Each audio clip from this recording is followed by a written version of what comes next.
Vamos então, bom dia a todos. Vamos dar início à nossa audição. Eu chamo a atenção que a audição é gravada, de maneira que quando usarmos da palavra devemos ter o microfone ligado, porque mesmo que nos ouçamos aqui na sala sem o uso do microfone, ele é importante para efeitos do registro e até para efeitos depois da possível retransmissão pelo canal Parlamento em boas condições. Queria agradecer muito, em nome deste grupo de trabalho relativo ao Parlamento Digital, ao Sr. Professor António Câmara. Ele dispensa apresentações. Todos nós estamos familiarizados com o seu trabalho pioneiro, como professor, como investigador, como orientador, como inovador, e todos temos bem presente o que tem sido o trabalho da iDreams neste domínio. E, portanto, se me permitem, eu passaria a palavra ao Sr. Professor, sublinhando apenas que este nosso grupo de trabalho, tal como está aqui estabelecido, é uma espécie de uma parceria entre deputados e dirigentes da Assembleia da República, todos procurando concorrer com o mesmo propósito estabelecido pelo Sr. Presidente da Assembleia, qual é o de podermos levar mais longe as virtualidades da sociedade de informação. Temos já boas experiências e boas práticas em vários destes domínios, mas também temos consciência de que há muito ainda para poder aperfeiçoar e para poder incrementar e até inovar, e nesse sentido estas audições ajudar-nos-ão muito a estabelecer os parâmetros do nosso próprio programa a partir dos testemunhos, das considerações, das reflexões, das críticas e, enfim, de tudo o que puder resultar destas audições. Por isso, Sr. Professor, renovando os meus agradecimentos e conhecendo já qual é o objeto do nosso grupo de trabalho, pedir-lhe o favor de usar da palavra. Bem, em primeiro lugar, eu quero agradecer a oportunidade que me deram para vir aqui. Há um livro que retrata bem a minha vida, que se chama In Search of Stupidity, que é basicamente sobre os erros que se cometeram em tecnologia. E por isso a minha intervenção vai ser muito mais aprofundando essas lições de erro constante e também no fundo, de proposta de desafio. Eu enviei-vos umas notas e vou-me debruçar sobretudo sobre a terceira parte. Eu acho que, e portanto, tendo presente a atual presença digital da Assembleia da República, é óbvio que as pessoas aqui sabem, todas elas, o que é que se passa no mundo. A presença do Parlamento Digital tem todos os conteúdos que basicamente são comuns em muitos outros países. Eu acho que o site está manifestamente desatualizado e eu percorri o validator do consórcio do World Wide Web Consortium e detectei 264 erros. Isso é algo que numa versão e numa iteração próxima se corrige. Manifestamente muitos desses erros vêm da versão se calhar não ser a mais atual. Eu notei também que a presença nas redes sociais é praticamente nula, mas tudo isto é verdadeiramente fácil de corrigir. Além disso, hoje em dia qualquer pessoa na rede tem acesso ao conhecimento que está a ser desenvolvido, nomeadamente as propostas no sentido de uma democracia mais participada, a relação com os mídias, a preocupação com a juventude. A maior parte dos sites do Parlamento tem jogos. Essa foi uma área onde nós trabalhámos durante anos. E os jogos é um enorme problema, porque os standards da juventude hoje são os jogos que custam milhões de euros a desenvolver. E, portanto, quando eles olham para a maior parte dos jogos nestes sites, eles dizem, pá, what the hell, o que é isto? Okay? E, portanto, esse é um enorme problema, porque, basicamente, os standards deles são elevados. Mas isso é só um comentário de passagem. E, portanto, a presença digital estimula as visitas aos parlamentos físicos e depois, de facto, os parlamentos hoje têm funções muito mais vastas do que no passado. As bibliotecas digitais de apoio são extraordinariamente importantes. É importante referir que uma das bibliotecas mais importantes no mundo, a Biblioteca do Congresso dos Estados Unidos, resulta do próprio Congresso. E, portanto, de facto, olhando para o que é a presença digital do Parlamento Português, essa presença segue as tendências, mostra um conhecimento do estado da arte e fazendo benchmark com todos os outros parlamentos, é possível, de facto, nós termos em Portugal uma presença digital comparável aos melhores sites e presenças nas diferentes plataformas, nomeadamente nas plataformas móveis, em que também notei algum atraso em relação aos parlamentos existentes. Mas a minha intervenção vai num sentido muito mais desafiador. E eu queria contextualizar, e é por isso que eu trouxe umas notas adicionais, porque eu nos últimos anos tive uma experiência extraordinariamente enriquecedora no European Institute of Technology. Portanto, a Europa chegou à conclusão há vários anos que tem um problema de fundo gravíssimo em relação à nova economia. E criou as European Research Council grants para estimular a investigação fundamental, baseada no mérito. Muitos dos projetos europeus tinham sempre aquele teor do consórcio, e criou o European Institute of Technology, e o líder do European Institute of Technology é um cientista alemão chamado Alexander Van Gaban, que criou também uma das principais empresas de biotecnologia, e basicamente ele fez uma intervenção há uns anos notável, em que mostrava qual era de facto o problema europeu, e nomeadamente o problema português. E esse problema tem a ver com a inovação. A inovação em Portugal e na Europa segue ainda um modelo de Francis Bacon. Há a investigação académica, nomeadamente a investigação básica, que depois se converte em investigação aplicada, na esperança um dia que haja um valor que a sociedade ofere. Há sempre esse valor, porque os cientistas, quando estão a investigar, aprendem, tornam-se melhores professores, se forem professores universitários, mas a situação é que nos últimos 60 anos a Europa praticamente não criou uma única empresa de grande dimensão. Há exceções, e essas exceções são os países que adotaram o modelo californiano. E o modelo californiano, que é seguido no MIT, em Stanford e nas principais universidades americanas, é basicamente em que nós temos uma tecnologia antiquada, por exemplo, a energia utilizando combustíveis fósseis, e queremos mudar a tecnologia para a energia solar. E é basicamente um modelo do homem na Lua, começado pelo Kennedy. O Kennedy, em 62, dizia, ok, em 1968 ou 1970 temos de ter um homem na Lua. O que é necessário fazer para esse processo? E esse modelo tem tido um impacto brutal na economia. Se nós olharmos, por exemplo, para o MIT tem o tamanho do técnico, os estudantes não são melhores do que o técnico, os exames são mais fáceis do que no técnico, mas criou 85 prémios Nobel e criou empresas que dão emprego a 4,6 milhões de pessoas e faturam 1 trilhão de euros por ano. Porque o foco foi na criação das novas indústrias. E eu já digo que isso tem a ver com o Parlamento Digital daqui a pouco.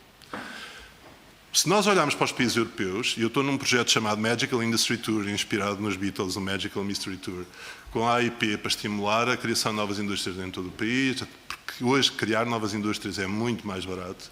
Nós estamos a viver numa passagem do capitalismo para o pós-capitalismo distribuído. Nós vemos que há países que adotaram este modelo, sobretudo no Estado. E um dos exemplos mais claros com que eu trabalhei durante anos é a Holanda, e eu já vou falar um pouco sobre isso. Todas as instituições governamentais holandesas têm Chief Knowledge Officers que sabem qual é a fronteira, que estimulam que as empresas, o Estado, as universidades procurem a fronteira, melhorando o serviço aos cidadãos e, mais tarde, criando valor para as empresas. Ok. O modelo que nós temos no mundo e que o mundo deixou instituir é o modelo americano. E o modelo americano, basicamente, é um sistema darwiniano em que todas estas ideias pululam, permitem a criação de startups.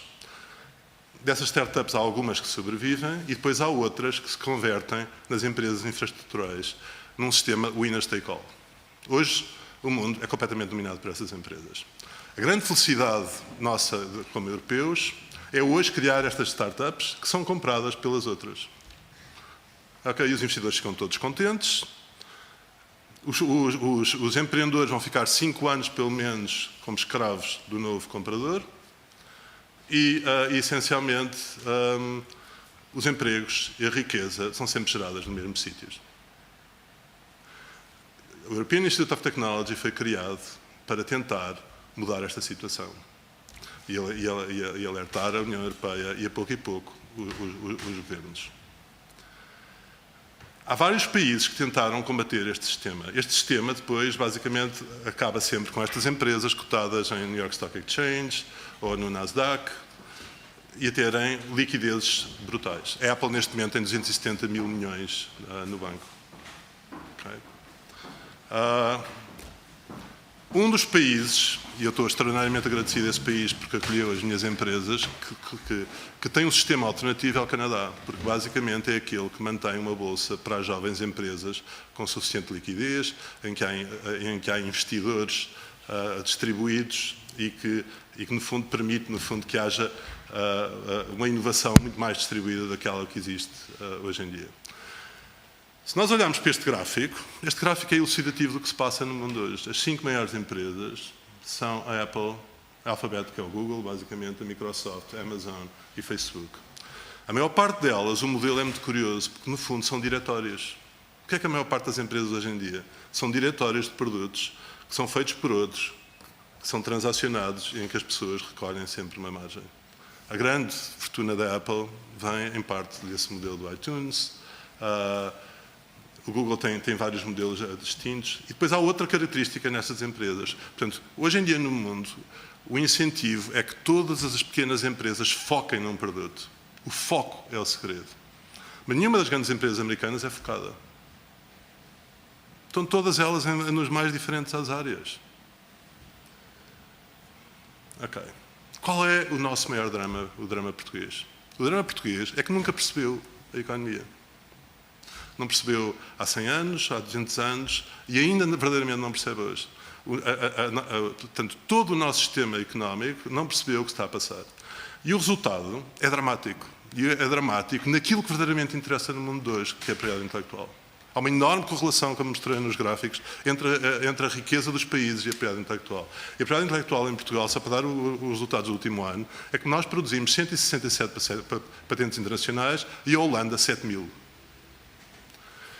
E o problema das patentes, e eu quando comecei a empresa e estava na universidade odiava patentes, o problema das patentes é muito simples. É que sem patentes é impossível ir para os mercados competitivos. Nós temos uma firma nos Estados Unidos chamada Audience Entertainment. O investimento ficou suspenso durante um ano porque nós fomos para o tribunal porque alguém disse que nós estávamos a infringir uma patente. Eles não tinham razão, mas o juiz até decidiu em favor deles. E, portanto, ter patentes é extraordinariamente importante no mundo de hoje. As patentes valorizam a empresa e todas aquelas grandes empresas do mundo o que fazem é comprar as pequenas e comprarem as suas patentes, criando blocos que impedem o aparecimento das outras empresas. Okay? A saída deste sistema é, no fundo, um sistema distribuído e hoje em dia é possível isso através de pequenos empresários e inventores, mas esse sistema tem limites. Ok, basicamente estes gráficos mostram aquilo que eu acabei de dizer. Existe cada vez mais uma enorme correlação entre a propriedade intelectual e a riqueza, e os países emergentes, aqueles que começaram a perceber o mundo como a China, hoje em dia todas as grandes empresas chinesas patenteiam tudo e mais alguma coisa. Para além de usarem os sistemas de financiamento existentes. Há dois países que são exemplares nisso. A China, que meteu 160 empresas estatais no New York Stock Exchange, e Israel, que tem 140 empresas tecnológicas no Nasdaq, que é mais do que toda a Europa junta. Ok. E aqui chegamos ao Parlamento Digital. Okay. O que é que se passa em Portugal, que é verdadeiramente fantástico e que as pessoas não se apercebem? É que nós tivemos um Ministro da Ciência, que foi Presidente da FCT, verdadeiramente excepcional, chamado Mariano Gago. Mariano Gago conseguiu fazer algo que terá um enorme impacto e que é a nossa salvação. Eu estou a ser gravado e é chato dizer isto, mas, por exemplo, eu estive no Dia de Inovação da Grécia há 4 anos, salvo erro, em Salónica. Foi muito curioso, quando cheguei ao aeroporto, estava toda a gente a gritar Santos, Santos, Santos. E era o Fernando Santos que tinha levado o PLK à Liga dos Campeões. Portanto, 35 mil pessoas, demorei 2 horas a sair do aeroporto, nunca mais me esqueço, que era o Fernando Santos e o Sérgio Conceição, que era o diretor técnico do PLK. Mas basicamente cheguei ao Dia da Inovação da Grécia e percebi, estes tipos estão verdadeiramente numa situação difícil. Porque nós, em Portugal, tivemos um ministro que criou cientistas e inovadores em praticamente todas as áreas tecnológicas. Desde aquelas que estão imaturas, se nós formos para Machine Brain Interfaces, nós temos a Fundação Champalimaud. Qualquer destas, desde as mais maduras às amadurecidas, Portugal tem 3, 4, 5, às vezes mais, pessoas de classe mundial. Isto significa que, de um momento para o outro, nós podemos criar empresas que podem competir em qualquer parte do mundo e, eventualmente, transformarem-se em grandes empresas. Nós temos as bases para a revolução e essa revolução assenta em conhecimento. O problema grave é que todas essas pessoas não foram treinadas para a passagem seguinte. E mais, não têm interlocutores. Não têm interlocutores na nossa indústria e não têm, infelizmente, também interlocutores no Estado. E essa é a enorme diferença para um país como a Holanda, e eu já depois contarei essa história. Okay? Mas, de facto, se nós olharmos para o Parlamento Digital e queremos transformar o Parlamento Digital português num Parlamento único, é extraordinariamente simples. É chegar aqui, olhar para uma destas áreas mais próximas do amadurecimento e dizer, quem é, em Portugal, as pessoas que podem nos ajudar a converter o Parlamento Digital, e eu já vou dar vários exemplos, em algo verdadeiramente único. Em que, basicamente, todos os parlamentos do mundo virão aqui beber ensinamentos. E mais, fazendo isso, vão estimular o desenvolvimento do conhecimento em Portugal e vão estimular o desenvolvimento das empresas portuguesas. E é isso, por exemplo, que a Holanda, que a Dinamarca, que a Finlândia faz há menos anos, mas a Dinamarca e a Holanda fazem há 100 anos. Okay. Bem, em Portugal, obviamente, já houve vários exemplos desses. E eu estive envolvido com um deles. E este é o meu primeiro capítulo no livro In Search of Stupidity. Nós tivemos também um notável secretário de Estado do Ambiente nos anos 80, chamado Carlos Pimenta. Carlos Pimenta, um dia, chamou um grupo de pessoas, dos quais eu estava incluído, e disse, um dia quero que os portugueses tenham a possibilidade de ter acesso a toda a informação que os permita terem uma voz sobre os projetos que vão ser implementados em Portugal.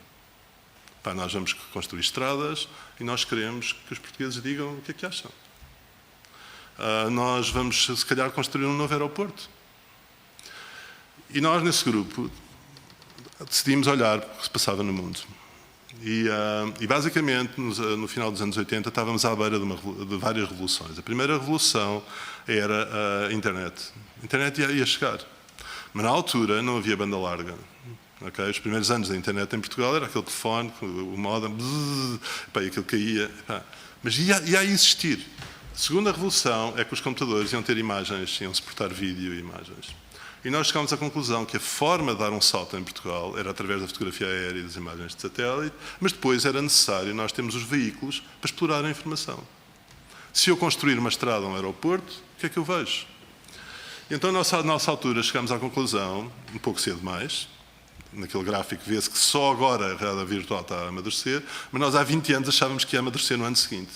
Okay? E então, nós dissemos, o segredo e o futuro é a realidade virtual.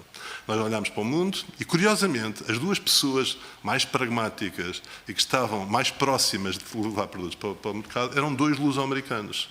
Ken Pimentel, que liderava uma empresa chamada Sensoid, depois foi comprada pela Autodesk, é a principal, talvez a pessoa que conheça mais sobre 3D no mundo, e o Kevin Teixeira, que era da Intel. E esses ajudaram-nos a criar um sistema que teve patente na Expo 98. Na Expo 98, a maior parte das pessoas não se apercebeu, mas aquele foi o primeiro sistema no mundo de realidade virtual para voar sobre um país, em que, num dado ponto, tínhamos acesso às diferentes bases de dados. Nós apresentámos este projeto na União Europeia, na Agência Espacial Europeia, e os finlandeses e holandeses associaram-se a nós para proporem à Agência Espacial Europeia a criação num portal, quando a internet de banda larga viesse, para todo o mundo. O Al Gore tinha feito uma declaração chamada One Digital Earth, que basicamente ia nesse sentido. E a Agência Espacial Europeia disse que não. Okay, em Portugal, este sistema foi abandonado. E nós, e esse foi o meu primeiro capítulo, In Search of Stupidity, desistimos. Mas houve empresas noutras partes do mundo que não desistiram. E uma delas, que depois falou connosco, é uma empresa chamada Keyhole, que depois deu origem ao Google Earth. E as pessoas do Google Earth deram origem ao Pokémon Go, agora. Não no Google Earth, mas da Keyhole, deram origem ao Pokémon Go. Nós, em Portugal, tínhamos todo esse conhecimento foi todo por água abaixo. Nós, por acaso, depois na Adrims fizemos um jogo que era o Undercover, que era basicamente o Pokémon GO 10 anos antes. Mas nós desistimos. Ok. O que é que aconteceu? Eu fui convidado pelo governo holandês e por várias firmas holandesas para trabalhar com eles durante anos.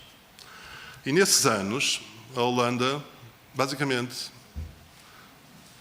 usou todas as nossas lições para criar os melhores sistemas do mundo e as melhores firmas do mundo. Uma delas, todas as pessoas conhecem, é a TomTom. Ok. Mas o que é que esse exemplo... E, portanto, eu agora posso notar aqui a lastimar, fui estúpido, as outras, ninguém me apoiou, que tristeza. Mas isto é uma lição. E a lição é que, se alguém governamental apostar na fronteira, vai ter um impacto enorme. Um dos impactos que este projeto tinha é que atraía todo o talento possível. Toda a gente quer estar na fronteira. Se perguntarem aos portugueses, aos mais talentosos, porque é que imigram, é porque sentem que nas universidades não têm lugar, que este país é que não estão na fronteira. E estar na fronteira, ao contrário do que se julga, não tem investimentos significativos. Há seguramente dinheiro na Europa para alimentar estes projetos. Ok. E, portanto, o que é que eu proponho para o Parlamento Digital Português? Para que, basicamente, corrija aquilo que tem que ser corrigido na presença atual, mas aposte na fronteira. E o que é para mim a fronteira hoje? Há várias fronteiras possíveis. Eu vou começar pela mais louca. Nós tivemos um projeto com a PT Inovação, há uns anos, que era para a NBA.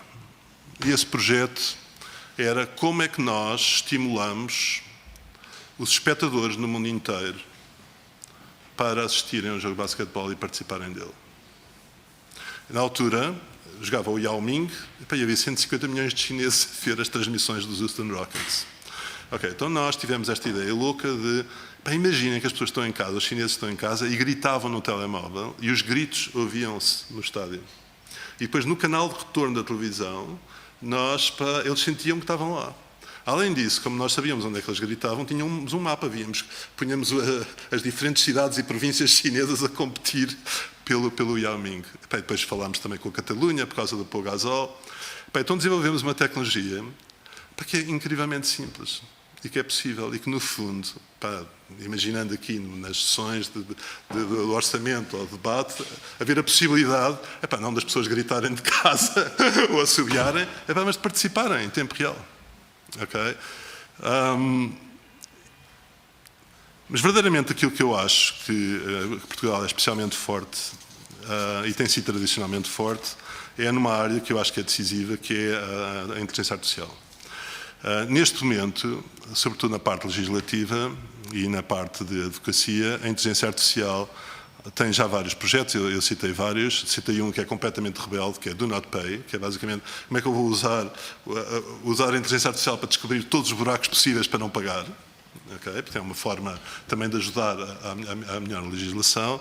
E depois o Ross Intelligence, que é no fundo um apoio à inteligência artificial à parte legal. Neste momento, Portugal tem uma das pessoas mais famosas no mundo da inteligência artificial, que é o Pedro Domingos, da Universidade de Washington, publicou um livro chamado Master Algorithm sobre Machine Learning, para que, por exemplo, o Bill Gates propôs como um dos 6 livros mais importantes do século XXI. Okay. Mas em Portugal, não é preciso ir aos Estados Unidos, quase todos os departamentos das universidades em Portugal têm investigadores fortíssimos, e eu acho que era inteligente desenhar um sistema com inteligência artificial para o futuro. Desde a parte construtiva, como é que eu crio melhores leis, até à parte de detecção de crime. Por exemplo, eu tenho um filho que está a estudar na Universidade do Texas e eu tenho muita piada porque ele teve uma cadeira em que o primeiro exercício é como é que eu faço lavagem de dinheiro hoje em dia com Bitcoin. É um estímulo enorme à criatividade. E, portanto, eu acho que este desafio é que torna algo verdadeiramente entusiasmante e desafiante e atrai as melhores pessoas. Há depois outra área que está em ebulição e é muito curioso que os primeiros países a adotarem foram a República da Geórgia para as operações de registro predial que tem a ver com o blockchain. Blockchain tem a ver com o dinheiro eletrónico. Basicamente é a possibilidade de ter um registro único e depois não haver intermediação e haver, no fundo, uma forma de controle distribuído. E nesta altura há inúmeras empresas a olharem para blockchain. Há uma empresa de caráter social, a Provenance, que tem sistemas muito curiosos, por exemplo, e muito úteis para a pesca, por exemplo, a criação de um passaporte digital para os atuns que são pescados e que nós sabemos de onde é que vêm. E por isso, se eu tivesse que escolher 2 áreas neste momento, ou 3 áreas, há uma área que é, de facto, a participação dos cidadãos, onde há um mundo possível. Eu falei do caso caricatural, mas há outros, por exemplo, talvez mais aceitáveis, de telepresença, as pessoas estarem aqui e verem como é que a situação está a passar no Parlamento, a componente de inteligência artificial e depois toda a parte da blockchain.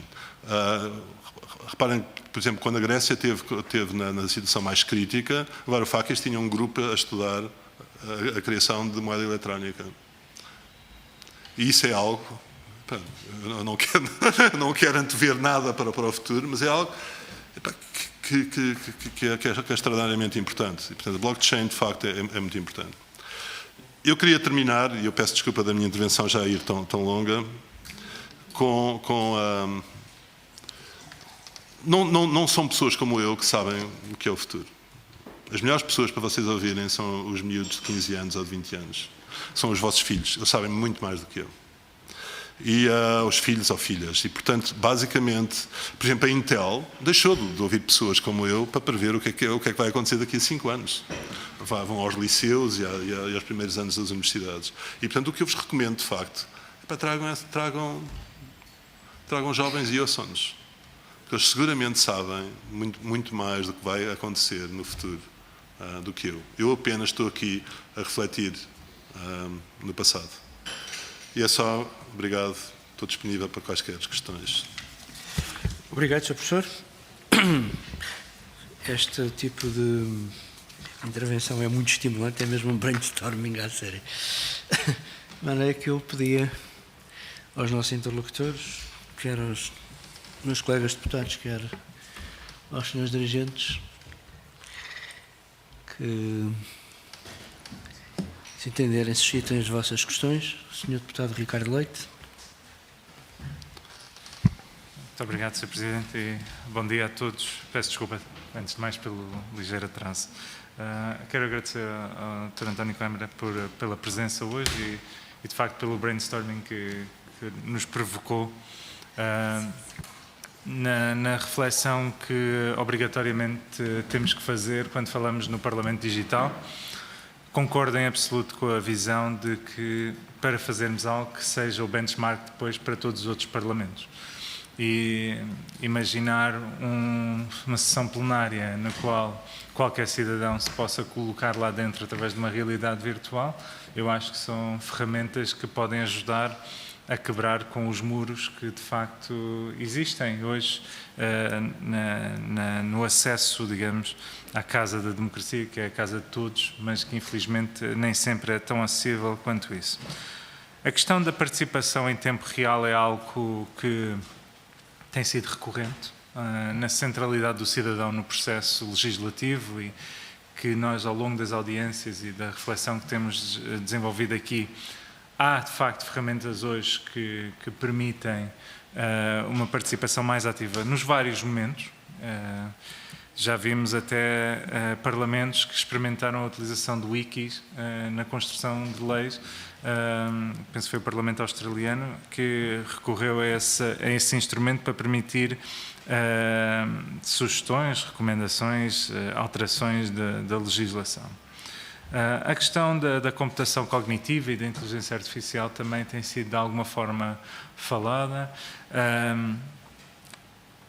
e de facto aqui é uma área que ainda temos que maturar, ou seja, quais são as grandes vantagens que nós podemos retirar e como é que as podemos aplicar num contexto do Parlamento. E se calhar esta é uma primeira pergunta, em termos de aplicações práticas, como é que veria a utilização desta tecnologia num contexto parlamentar, quer na questão de feitura de leis, quer na questão da proximidade que se pretende alcançar dos cidadãos.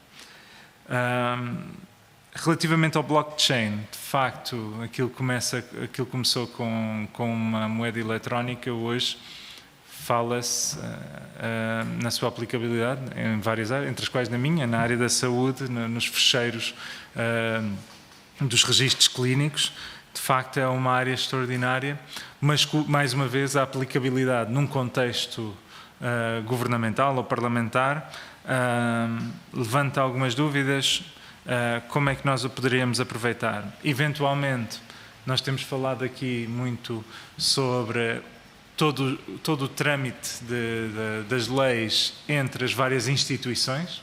Um sistema de blockchain que garanta a sua segurança absoluta de uma forma muito mais correta e totalmente digitalizada poderia ser um caminho. Acho que este é um tema que ainda não tinha surgido no nosso debate, mas também sobre este ponto gostaria de ouvir. E tomo nota, aí mais um registro, e se calhar por uma reflexão nossa enquanto grupo de trabalho, a questão de criarmos aqui um espaço para os jovens empreendedores e futuristas do nosso país.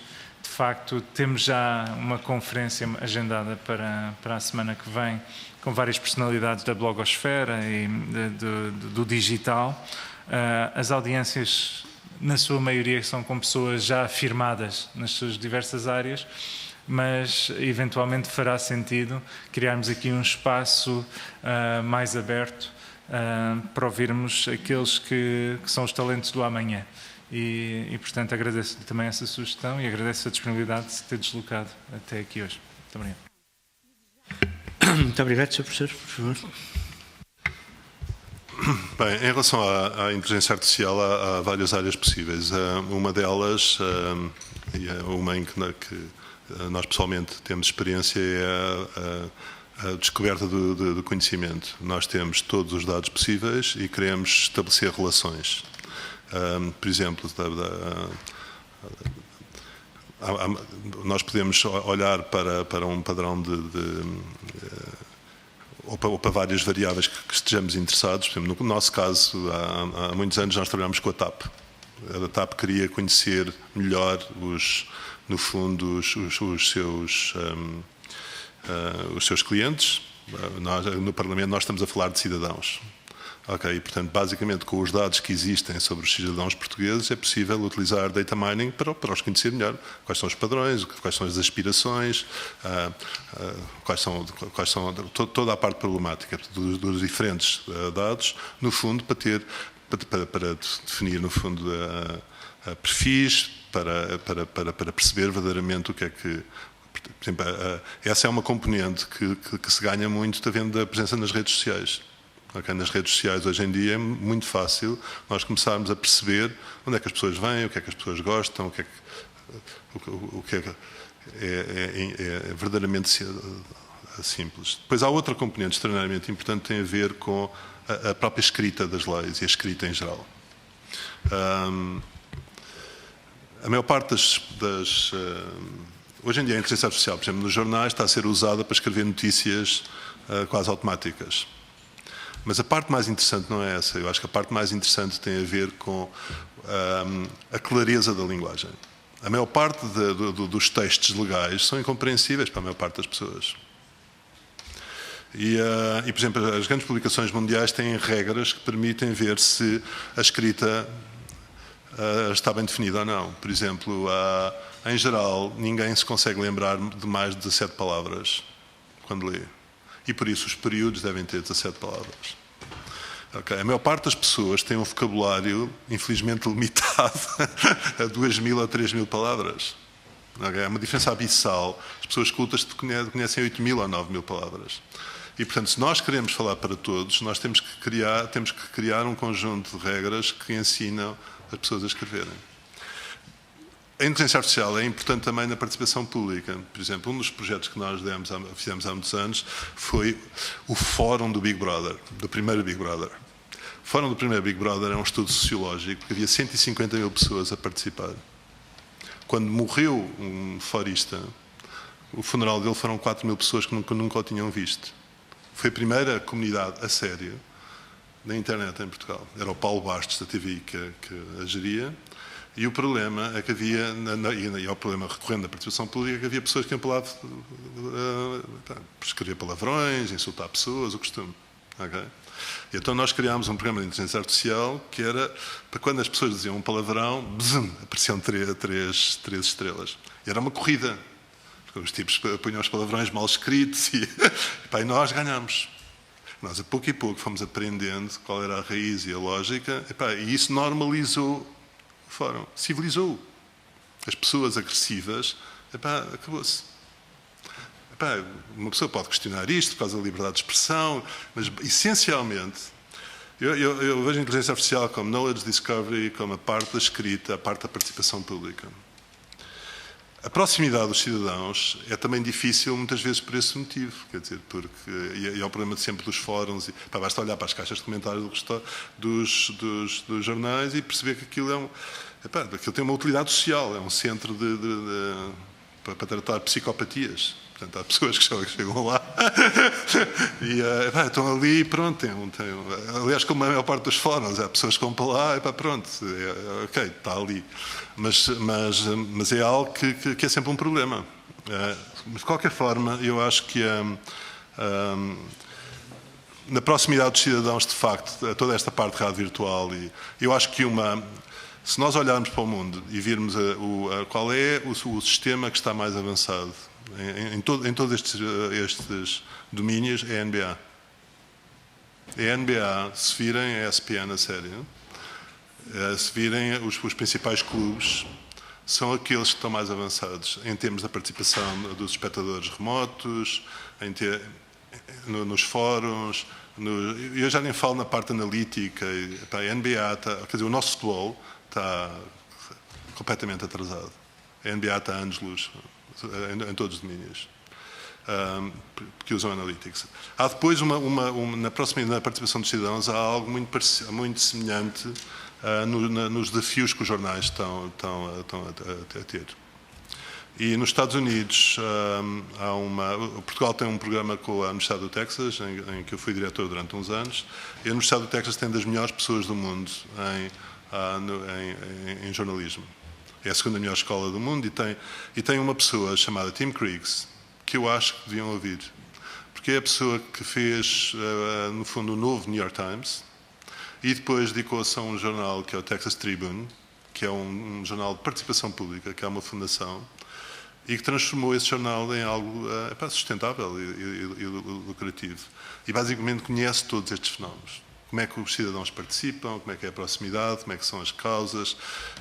É falar com o Ministro da Ciência, Manuel Leitor, e dizer, convida ao abrigo do programa Portugal da Universidade do Texas, convidem o Tim Kriegs, que é o Innovator in Residence, porque basicamente ele sabe mais do que ninguém sobre como criar a participação dos cidadãos de uma forma útil, e basicamente isto é também importante para os próprios jornais portugueses que estão a lutar pela sobrevivência.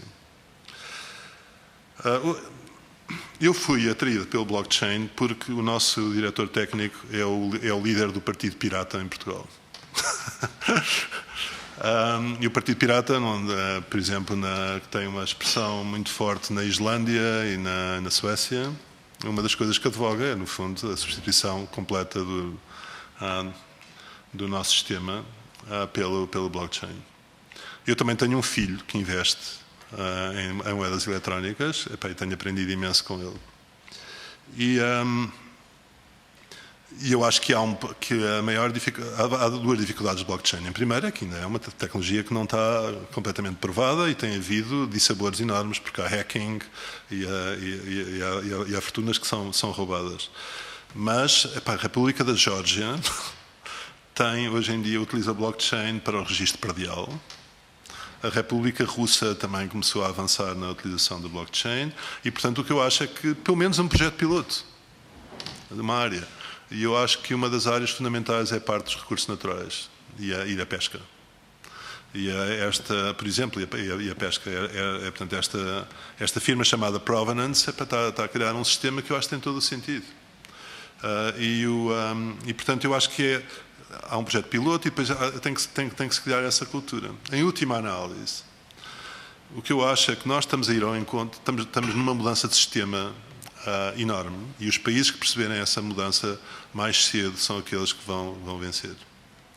E essa mudança é, no fundo, de um sistema muito mais distribuído.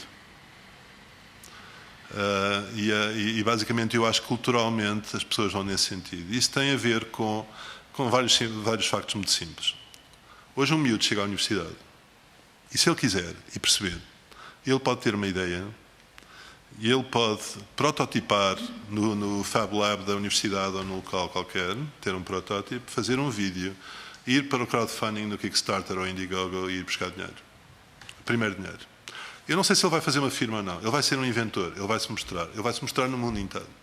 Ele tem que perceber como é que comunica, como é que faz, como é que usa as redes. Mas é possível. Se ele fizer isso, ele basicamente pode criar um novo negócio. E a questão toda, e eu fiz essa experiência na Universidade Nova, onde nós temos 8.000 alunos, eu sou professor talvez de 200, eu por ano, há aí 10 que têm ideias para produtos globais. E, portanto, se nós multiplicarmos isso pelo país inteiro e estimularmos isso, nós temos pelo menos novos artesãos. A uma escala impensável. E essa é a base deste projeto Magical Industry Tour. E isso é o que a Holanda, a Finlândia e a Dinamarca fazem. O governo dinamarquês, por cada pessoa que é bem-sucedida no Kickstarter ou no Indiegogo, duplica o dinheiro que ele consegue para estimular esse processo. Portanto, isso cria uma base que não tem nada a ver com o Parlamento Digital, mas tem tudo a ver, porque basicamente o que nós vamos crescentemente ter, se puxarmos as pessoas para cima, e se as instituições todas, como o Parlamento, puxarem as pessoas para cima, é um conhecimento do mundo de hoje. E é uma população muito mais inteligente nas suas decisões. E basicamente eu acho que é isso que o mundo permite e eu acho que é isso que o Parlamento deve estimular, mesmo que sejam projetos piloto para que nós dissemos, isto se calhar não vai dar. E eu acho que o blockchain é um dos principais agentes de transformação. Aqueles hippies californianos hoje em dia já não fazem certificados de nascimento para os filhos e para as filhas, vão para o blockchain e põem nasceu a minha filha no dia tal e tal, e distribuidamente há várias pessoas que comprovam e aquilo passa assim. E portanto aquilo vai verdadeiramente existir. E depois eu acho que há algo verdadeiramente, se nós olharmos para este gráfico,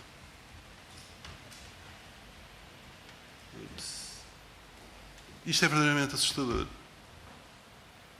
Porque nós temos 5 firmas com um poder absolutamente brutal. E mais, depois destas 5, temos camadas do winners take all. E o que se passa, de facto, e essa foi a reflexão na Europa, para nós, no meio disto, podemos ter tudo distribuído, mas nós temos que... Portanto, eu estava num comitê com um dos fundadores do Skype, o Herman Hauser, que fez a ARM. E todos esses, o que é que eles fizeram? Venderam as suas firmas. E venderam a quem? E, portanto, quem é que depois, de facto, tem os rendimentos a sério? E, portanto, as pessoas podem dizer, isto é horrível, e protestar, ou nós podemos competir. E nesse lote de europeus que eu me incluo, nós temos que competir. Nós temos que criar novas empresas. Nós podemos ter um modelo distribuído, mas mais tarde ou mais cedo nós vamos ter que competir. E se nós olharmos para os modelos de todas estas firmas, são de facto os modelos das firmas portuguesas agora que estão a ser mais bem-sucedidas. Farfetch, o que é o Farfetch? É um diretório de boutiques. Uniplaces é um diretório de casas para estudantes. Todos os modelos são sempre estes. São diretórios em que têm produtos que se vendem e compram. E eu acho que é possível fazer isso para várias outras indústrias e nós somos uma delas. E eu só queria acabar todas estas ligações. Há uma área absolutamente determinante para Portugal e que eu acho que o Parlamento devia ter especial atenção, sob todos os pontos de vista. E essa área é o mar. O mar. Mas é um mar a sério. Porque eu conheço isso, nós temos uma pequena firma e estamos a fazer uma associação com outras pequenas firmas em Portugal para criarmos uma federação a sério, e com a Universidade dos Açores. E o mar nós temos reais hipóteses. Pela primeira vez, nós podemos ter todo o conhecimento, podemos ter toda a propriedade intelectual e temos os recursos. E temos que perceber muito bem como é que, do ponto de vista económico, nós devemos explorar isso da melhor forma. A pior de todas é começarmos a fazer concessões. É a pior de todas. Eu vi o jornal este fim de semana, via Nautilus, os Açores. Eu ainda por cima sou meio açoriano e eu fiquei... Epá, nós temos o conhecimento em Portugal para fazermos os veículos para ir àquelas profundidades. Nós não temos os recursos financeiros, mas nós temos. Nós sabemos como. Há vários grupos em Portugal que podem fazer isso. Nós temos o conhecimento para nós podermos criar as nossas empresas sobre o mar português. Epá, depois vêm as empresas não sei o quê e pagam à frente. Epá, como é que se financiam empresas dessas? Epá, é aprender como a China. O que é que a China fez há 20 anos? A China pegou nas empresas estatais e basicamente descobriu que havia a Bolsa de Nova Iorque e basicamente a empresa não sei o quê, de gás, tem 200 milhões. A valorização é 30 mil milhões. Epá, vamos buscar 10 mil. Epá, e financiaram-se. Por exemplo, as nossas empresas hoje estão cotadas em Toronto e Frankfurt. A melhor forma de nós termos investimento estrangeiro em Portugal e retermos as empresas é cotarmos em bolsas internacionais.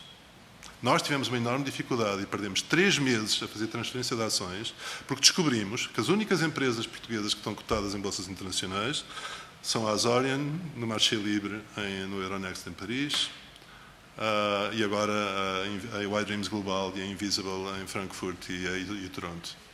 Não havia nenhuma experiência. Não se sabia fazer. É surreal. Portanto, o problema português não é só um problema de propriedade intelectual.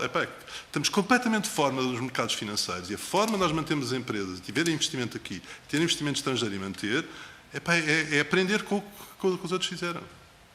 Mas, enfim, já falei demais, peço desculpa. Não gosto. Damos a palavra ao Dr. Rui Costa. Eu queria agradecer ao Sr. Professor a exposição que nos fez e a forma como abordou essas questões. E estando nós no início de reforma, quer num plano mais global do Parlamento Digital, quer mais especificamente sobre o site do Parlamento, eu anotei que o Sr. Professor identificou com rigor 200 e tal de erros. Não lhe vou pedir, evidentemente, que os caracterize, mas gostava de lhe pedir que nos indicasse aqueles que considera mais significativos para que, de alguma forma, no concreto, os possamos avaliar e os possamos reformar. Muito obrigado.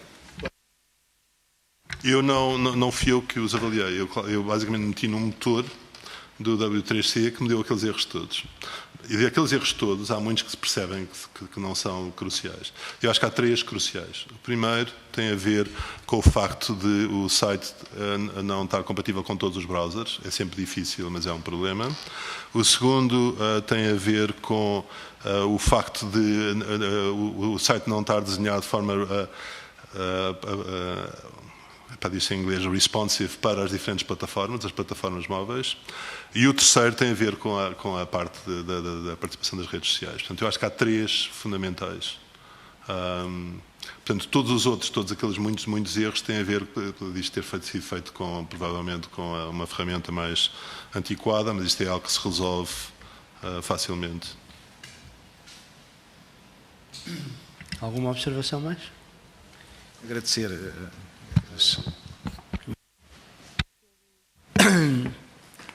Se não houver mais nenhuma questão, vamos agradecer ao Sr. Professor esta disponibilidade de vir aqui partilhar esta reflexão connosco. Nós estamos justamente nesta fase num processo de audições, como já disse no início, e vamos ter no próximo dia 27 aqui uma espécie de colóquio em que nos queremos colocar sob desafio, porque é um colóquio que vai ter lugar no anfiteatro aqui do Parlamento, com uma perspectiva que é a de colocar o Parlamento a ser visto pelas redes sociais e colocar o Parlamento também a ser visto pela comunicação social que interage com o Parlamento, na sua avaliação crítica. E isso é também uma maneira de nos expormos para compreendermos como é que a nossa capacidade de fazer chegar as nossas mensagens é vista por aqueles que, enfim, que nos olham e que nos acompanham. Estão todos convidados para esse momento, como disse, é no dia 27, mas esperamos, no rescaldo de tudo isto, poder apresentar, de facto, uma visão mais alargada da nossa ambição quanto à modernização. É muito provável que daqui até ao final destes trabalhos possamos sentir a necessidade de voltar a falar com o Sr. Professor e, por isso mesmo, lhe agradeço a disponibilidade que já manifestou para esta ligação connosco. Muito obrigado. Como sabem, temos amanhã uma nova audição. A audição da manhã está prevista para as 11h30.